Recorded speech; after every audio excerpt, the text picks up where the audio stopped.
Donald Trump has suggested he could make a deal with Kim Jong Un over his nuclear program after weeks of threats to destroy North Korea.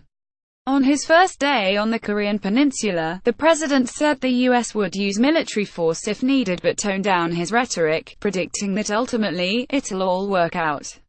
During a news conference alongside South Korean President Moon Jae-in, Mr. Trump said he had seen a lot of progress on the North Korea issue. He said it makes sense for North Korea to come to the table and make a deal that is good for the people of North Korea and for the world. The president underlined America's military strength in the region, noting that 3 aircraft carrier groups and a nuclear submarine had been deployed there. But he said, "We hope to God we never have to use military options." Analysis tour of Asia to test Trump's diplomatic skills. Image Donald Trump arrives in South Korea with wife Melania. Mr. Trump is on a tour of Asia that will take him and First Lady Melania to 5 countries over 11 days. He has previously threatened to unleash fire and fury on North Korea and sought to belittle the country's leader by calling him Little Rocket Man.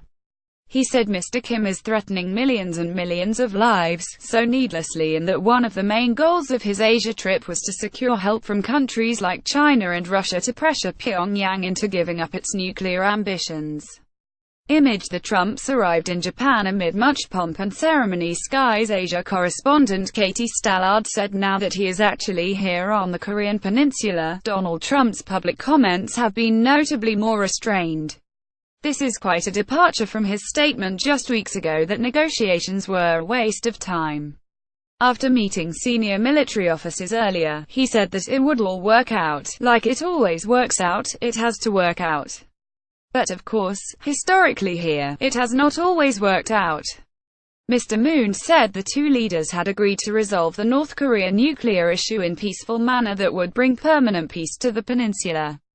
Video Trump gives End Korea threat in UN speech. Mr. Trump praised South Korea for buying U.S. military equipment and said he hoped to improve on the 2 countries' current trade agreement, which he said was not successful and not very good for the United States.